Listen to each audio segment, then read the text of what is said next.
Assalamualaikum. Today we start next chapter number 2, atomic structure.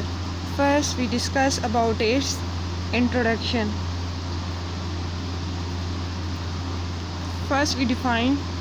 Before we discuss about introduction, first we define matter. Matter, anything that occupies space and has mass, is known as matter. It is well known to the student of material science that all kinds of matter is composed of small microscopic particles known as atoms. जो small microscopic particles होंगी और वो matter से मिलकर बनी होंगी, उसे हम लोग क्या बोलते हैं? एटम्स. एटम की वर्ड हिस्ट्री क्या है? Atom is a word derive from Greek word atoms meaning indivisible. Atom Greek word है और इसकी मीनिंग है इनडिविजिबल. फिर नेक्स्ट आ जाता है कि डिफरेंट साइंटिस्ट ने डिफरेंट एक्सपेरिमेंट्स परफॉर्म किए. अब जैसे कि in the early 19th century John Dalton, a British chemist, used atomic nature of matter to explain the law of chemical combination.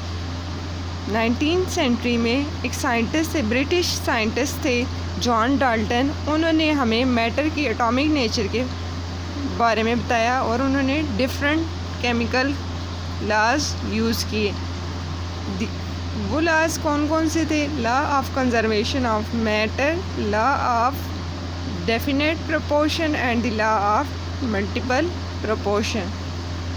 अब जैसे हम लोगों ने मैटर को डिफ़ाइन किया, anything that occupies space and has mass is known as matter. फिर हम लोग law of conservation of matter में बताते हैं कि mass can neither be created not be destroy. तो डिफरेंट साइंटिस्ट ने अपने डिफरेंट व्यूज़ दिए एटॉमिक स्ट्रक्चर के बारे में. फिर next scientist Dalton thought that atoms were hard solid indivisible particle. अब जैसे कि डाल्टन की सोच ये थी कि जो एटम होता है उसकी प्रॉपर्टी क्या है? वो क्या होगा? हार्ड होगा, सॉलिड होगा और इंडिविजिबल पार्टिकल होगा. लेकिन जब मॉडर्न रिसर्च हुई तो मॉडर्न रिसर्च ने ये शो किया कि एटम्स जो हैं वो क्या हैं? डिविजिबल हैं.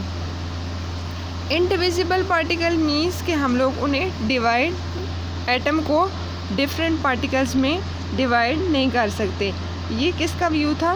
जॉन डाल्टन का, जो कि एक ब्रिटिश केमिस्ट थे.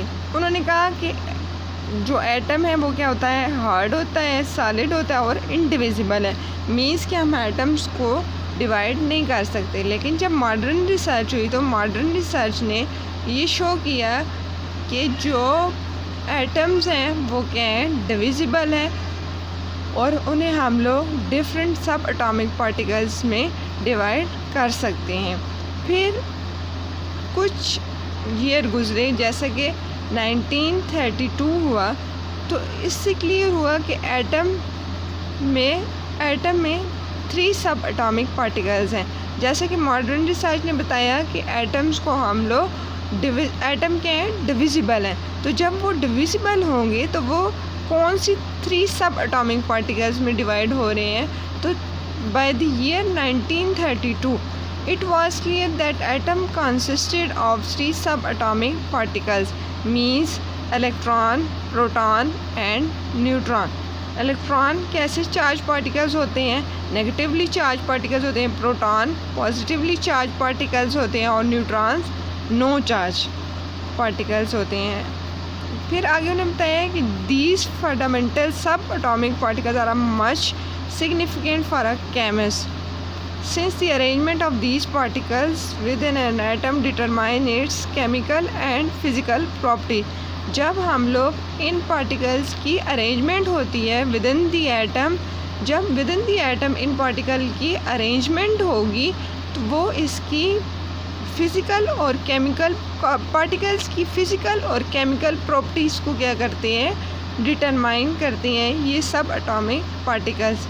तो but how these particles were discover and how did we get knowledge about the structure of atom is attributed to the experimental observation that came from studying। जब scientist ने different experiment perform किए और different observation ली तो तब उन्हें atom के structure के बारे में पता चला। जैसे कि फर्स्ट पॉइंट में उन्होंने क्या बताया है कि the nature of raise produce in discharge tube. Second, the radiation given out by excited gases.